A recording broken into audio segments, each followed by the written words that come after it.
تا دێت وادە دەستووریەکان بۆ پڕکردنەوەی پۆستە سیادیەکانی عێراق لە دوای هەڵبژاردنەوە لە کۆتا نزیک دەبێتەوە. لە دوای یەکلابوونەوەی پۆستی سەرۆکی ئەنجومەنی نوێنەران و دوو جێگرەکەی وادەی دیاریکردنی کەسێک بۆ پۆستی سەرۆکاتی کۆمار دەستی پێکردووە و 81 کەسیش خۆی کاندید کردووە. پۆستەکە وەک نەریتی سیاسی پشکی کووردە، بەڵام لە ناو کورددا ناکۆکێکی زۆر بۆ بردنەوەی پۆستەکە هەیە. ئێمە وەکو گەشتی نیشتیمانی کوردستان ئەو شۆنا ئەسقی هەم کوردویەکی نیشتیمانی کوردستان زین و کاندیدێکی خۆشمان هەیە و پارتی برانی پارتی کوردستان ئەوان بربژێر کردووە، بەڵام هەندێک دانیشتن و لێک تێگەیشتن هەیە لەگەڵ یەکێتی نیشتیمانی کوردستان. هێشتا ئامانجەکەی دیار نییە نەتیجەکەی چی لێبێ، بەڵام بۆ ئەخیری هەر ئەو کاندیدی ئێمە پشت بەخوا سەرەکەوێ و تاکە کاندیدی یەکێتی نیشتیمانی کوردستانە و با لای هەموو شتان ڕوون بێ کاکتیا. هەموو شان و زۆربەی سونەکان بەغا باوەڕیان بەوە هەیە و خۆشیان لەوە بوونەتەوە کەەوە ئەو پۆستە پۆستی کوردە و لەناو کورسای یەکێتی نیشتیمانی کوردستانە.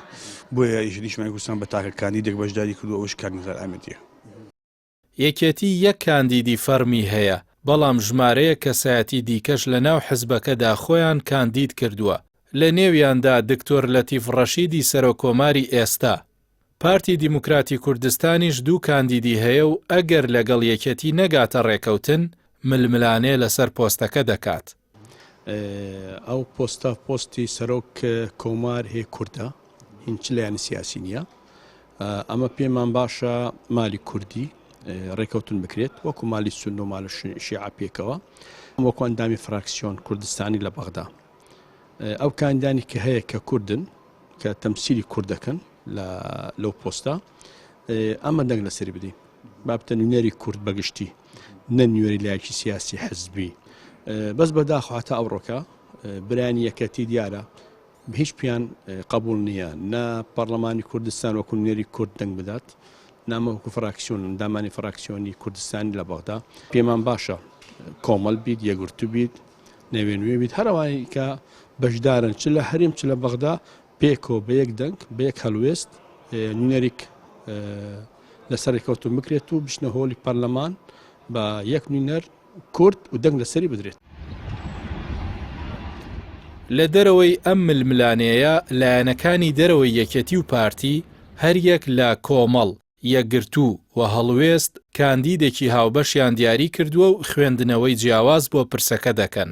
ئێمە ئەو سێ لایەنەی کە ئیتیفاقمان هەیە کاندیدمانەیە و هیوامان وایە هەموو پەرلەمانتەرەکان دەنگی پێ بدەن وە کاری بۆەکەین. لەگەڵ ئەوەشە لایەنەکان ترش کاندیدیە.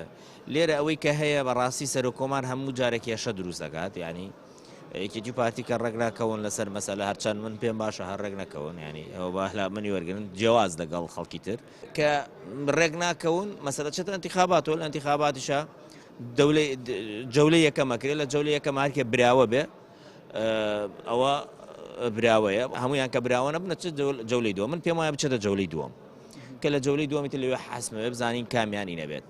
ئەوەی کە من بیری لێکەم و هەستەکەم پارتی مەسەلە فواد سێنوانەی داناوە وەکو کارت بۆ مەسەلەی تەشکیلی حکوومەتی هەرێم. عێراق لەسەر کەس ناوەستێت. ئەگەر پێیان وایە ئەوە پەرلەمانی کوردستانەوە ساڵ و نیوە کە خەواندویانە و ئەوە حکوومەتی کاربڕێکەری هەرێمە کە 3 ساڵە زوڵم لە خەڵکەکە خۆشی کاربڕێکەرە سەلاحەتی ئەوەندەی منی نییە، پێیان وایە عێراقیش وا لێکەن ناکرێ. بە پێی وادەی دەستووری دەبێت لە ماوەی 30 ڕۆژدا کە 28 کانونی دووەم دواوادەیە دەبێت ئەنجومەنی نوێنەران سەرۆکۆمار هەڵبژێرێت، بەڵام ناکۆکیەکانی نێوان کورد و بە تایبەت پارتی و یەکێتی ڕەنگە دووبارەکەرەوەی خولەکانی ڕابردووی هەمان پرسمان لە ئەنجومەنەکە بیر بێنێتەوە کە ئەو پۆستە بەبێ هەماهەنگی و یەکڕیزی تێپەڕێنرێت.